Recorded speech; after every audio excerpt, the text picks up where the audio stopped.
नमस्कार, जोहार। आप सबका स्वागत है न्यूज फ्रेम पर।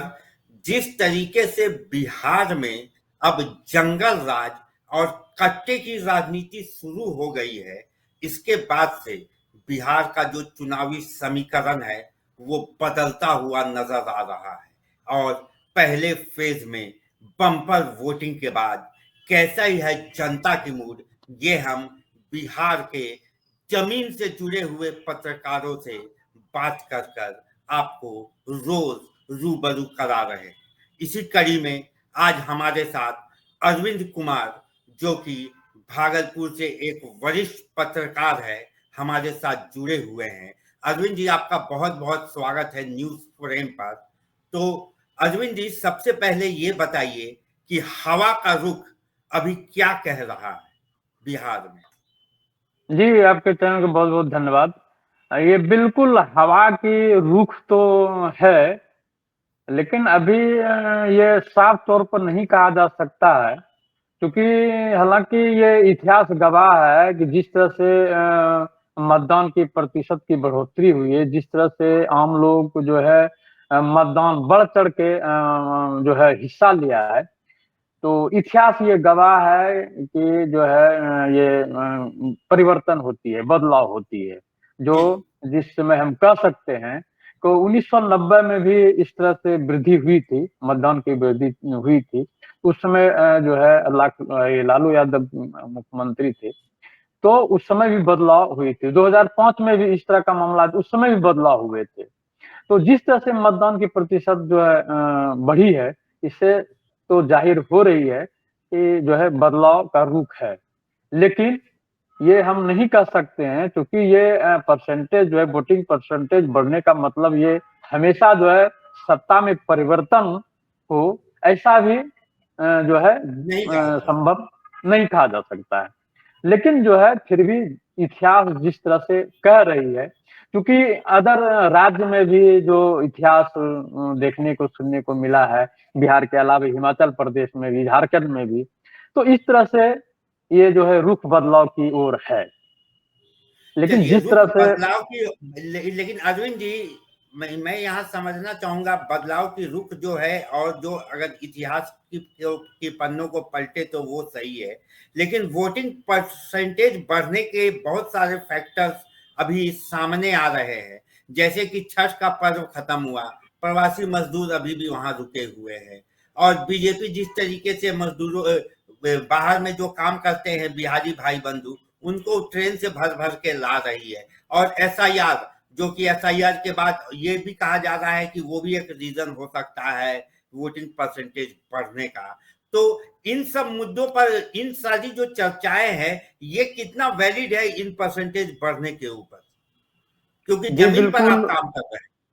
जी बिल्कुल, ये छठ पर्व तो जो है देश की सबसे बड़ी पर्व होती है, बिहार में भी वो सबसे बड़ा पर्व होता है।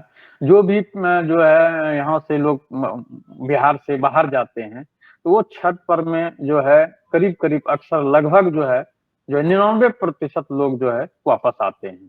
तो हम्म। देखिए, एक मौका कहा जाए चुनाव आयोग का, मतलब जो है उसके बाद जो है कि इस मौके पर उसको जो है देखते हुए कि ये पर्व है, पर्व में लोग आते हैं बाहर से और वहां रुकेंगे, और बहुत ये सटीक और बहुत ये सही समय और तारीख तिथि जो है तय किया गया, जो कि बाहर के लोग बिना वोटिंग किए हुए जो है नहीं जा सकते हैं। ये भी एक कारण है मत प्रतिशत बढ़ने का, जी। क्योंकि जो है बाहर से जो लोग आए हैं वो गए नहीं है, क्योंकि जो आए सोचा हम जो है बहुत दिन के बाद ऐसा मौका मिला है जो है वोटिंग करने का, तो वो वोटिंग करके जो है इस लिहाजे से वो रुके हुए हैं और कर रहे हैं। क्योंकि पहला चरण का वोटिंग हो चुका है, दूसरे चरण का भी बाकी है, 11 नंबर को होनी है। दूसरी बात हम्म। जो आपका कहना हुआ कि मतदान प्रतिशत, क्योंकि देखिए सरकार की ओर से इस बार जो प्रचार प्रसार की गई है विभिन्न तरीके हम्म। से प्रशासन की ओर से, तो इसका भी एक ये लाभ मिला है कि जोरों शोरों से प्रचार प्रसार कई विभिन्न तरीकों से, जीविका दीदी से या संस्था से, संगठन के लोगों से भी जो है गांव गांव जा करके जो है प्रचार प्रसार किया गया। इसका भी एक जो है रूप एक मतदान प्रतिशत बढ़ने असर की है। ओर है। तो ये जी। पहले फेज में तो चलिए बम्पर वोटिंग हो गई। लेकिन पहले फेज से अब जब हम दूसरे फेज की ओर बढ़ रहे हैं, कल 50-50 का आखिरी दिन है, शाम 5 बजे से वो बंद हो जाएगा।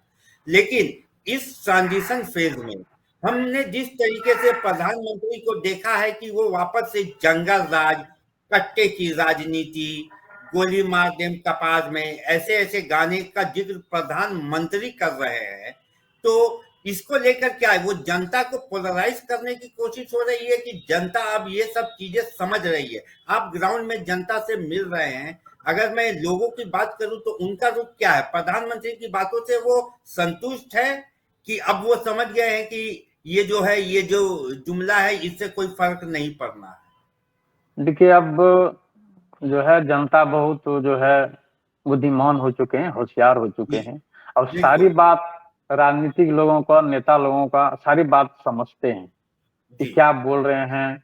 सबका वो, क्योंकि अभी ये जो है डिजिटल दुनिया का, यानी मोबाइल का दुनिया बिल्कुल। है, तो बिल्कुल। हर जो है मैसेज मोबाइल पर जाते हैं, और हमको लगता है 90% लोगों के बीच अभी मोबाइल है। जी। तो कहीं न कहीं कुछ न कुछ समाचार उनको मिलते रहती है, हर प्रकार की, हम्म। पक्ष को हो या विपक्ष हो। अब सरकार जो है, प्रधानमंत्री बार-बार ये बोल रहे हैं, क्योंकि 2 ही मुद्दा लेके चले हैं। देखिए, 2 फैक्टर है, क्योंकि हम्म। पहला मुद्दा सरकार का कहना है, क्योंकि वो जो है ये 2 ही बात करते हैं, जंगल राज और जो है एक परिवारवाद।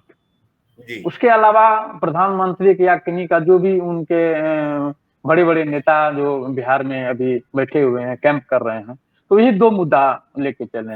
ये बड़े कद्दावर नेता से भी हम लोगों से हमसे बात किए, तो जी। उनका भी कहना है कि हमारा लड़ाई परिवारवाद से ही है। हम्म। देखिए, ये जनता समझ रही है कि परिवारवाद सिर्फ जो है विपक्ष में ही नहीं है, पक्ष में ही है। क्योंकि पक्ष में। सारा लोग जान रहे हैं कि जो है गठबंधन में भी परिवारवाद है। बिल्कुल। लेकिन ये बात समझ रहे हैं, ठीक है। आप देख लीजिए उपेंद्र कुशवाहा के यहाँ भी जो जी। है उनके पत्नी को मिला। आप देख लीजिए हम्म। चिराग पासवान भैगना और उनके जो है बहनोई को जी। दिया गया। बिल्कुल। आप देख लीजिए मौजी के यहाँ उनके बहू को और जो है समधिनी को दिया गया। तो परिवारवाद तो ऐसा नहीं कि नहीं समझ रहे हैं, हम्म। जो है ऐसा नहीं कि नहीं है, लेकिन अब उनको हाईलाइट, उसको उस मुद्दे को तो आपके मतलब। आपके कहने का मतलब है कि ये जो पुरानी जो पुराने धर्रे की जो राजनीति है वो अब पब्लिक समझ रही है, और उसका बहुत ज्यादा फर्क नहीं पड़ना है। लेकिन जी अगर नहीं, मैं देखिए। एक बात यहाँ कहूँ कि अगर तेजस्वी यादव का जो नौकरी वाला जो फंडा है, उसको लोग किस तरीके से कैच कर रहे हैं? जी, उसको जो है, ये जो जब भी बात करते हैं, कहीं भी हम देख रहे हैं, जो है चुनावी जनसभा जहाँ भी करते हैं, तो ये यही मुद्दा पे बात करते हैं, रोजगार और नौकरी। इसके अलावा जी। ये बात करते नहीं। तो युवा के लोगों में जो जोश है, आप कहीं भी जाएँगे सबसे ज़्यादा जो भीड़ लगती है, तो इन लोगों में जो है दिखा जाता है। जो है तेजस्वी को देखने के लिए लोग आते हैं, सुनने के लिए आते हैं। अब उनका जो है लाभ कहाँ तक मिल पाएँगे, कैसे दूसरे टर्म में कहाँ तक मिलेंगे, वो अलग की बात है। जी। लेकिन भीड़ तो उनमें रहती है, और सुनते हैं लोग, और रोजगार और नौकरी की जो है बात पर लोग को अधिक से अधिक लाभ मिलने का संकेत है। क्योंकि लोग अब इतने दिन हो गई सरकार, इनका 20 साल हो गई, और 10 साल कहा जाए केंद्र सरकार में, मिला-जुला करके 30 साल कहा जाए। तो केंद्र सरकार ने भी ऐसा कोई जो है ये अभी तक रोजगार और नौकरी की बात नहीं करती है। सिर्फ परिवारवाद और जो है ये धर्म की बात कभी-कभी लाते हैं। ये जो है मंदिर वो जो है तो इस सब पर लोग समझ रहे हैं कि क्या उनकी जो है आवाज़ है, लोग समझ रहे हैं, और हर जी, तरह तो के लोग लोग भी। लोग ये सारी बातें समझ रहे हैं, लेकिन अगर मैं एक और फैक्टर की बात करूं, ये जो भोजपुरी फिल्म में जो अश्लील गाने हो गए, या जिस तरीके से खेसारी लाल यादव हो गए और मनोज तिवारी हो गए, रवि किशन हो गए, निरहुआ हो गए, इनकी जो जुबानी जंग चल रही है, खास करके पवन सिंह की बात करूं तो कल ही हमने देखा कि पवन सिंह कुछ अलग ही अंदाज में बात करते हुए नजर आ रहे, कभी सारे मिलके खेसारी को ही टारगेट कर रहे हैं। तो क्या आरजेडी की ओर से खेसारी ही अब ऐसे एकमात्र लीडर बच गए हैं जिसको ये सारे सिंगर्स मिलकर उनके गाने के को लेकर उनके उनकी जो टांग खिंचाई है वो करने में लगे हुए हैं?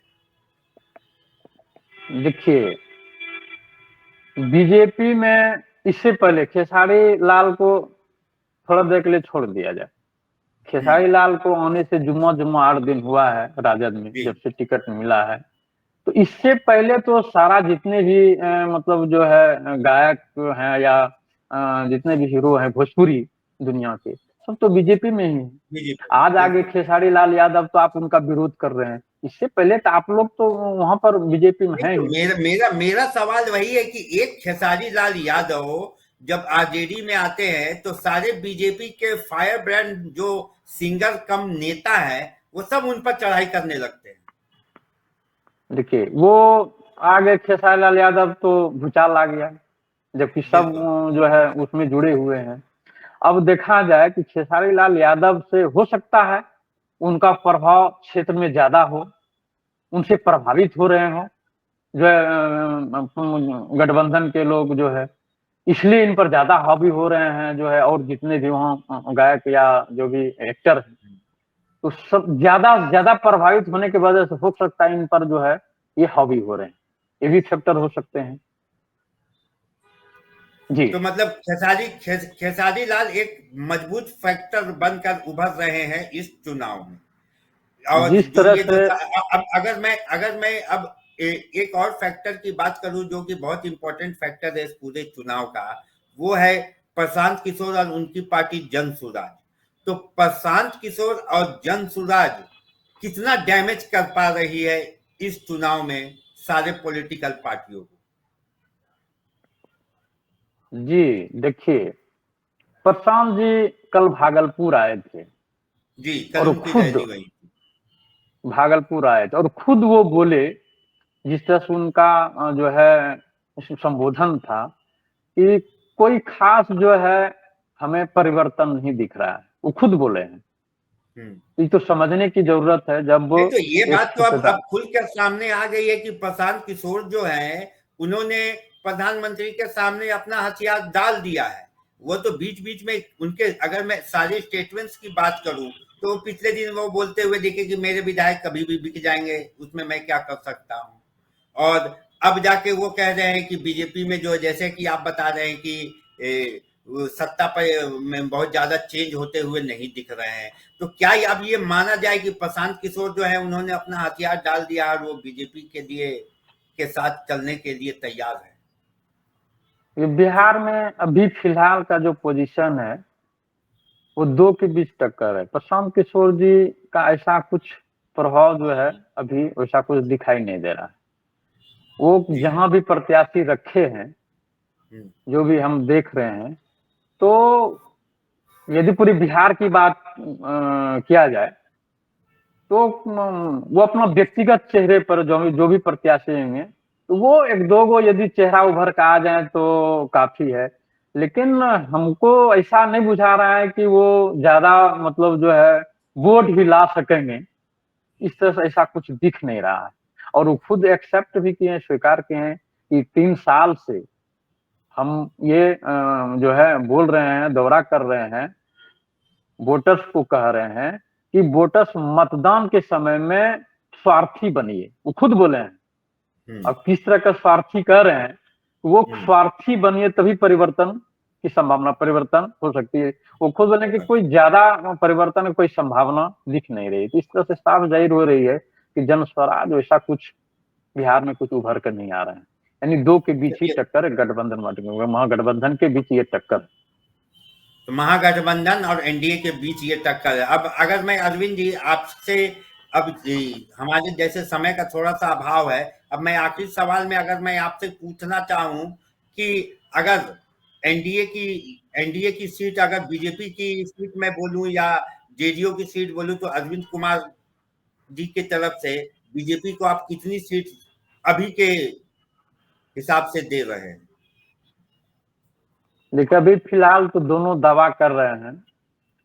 आज भागलपुर में आए हुए थे उड़ीसा के राज्यपाल महोदय हम्म। जो है, तो वो भी दावे किए हैं कि 60-70। नहीं, मैं अरविंद कुमार के दावे की बात कर रहा हूँ।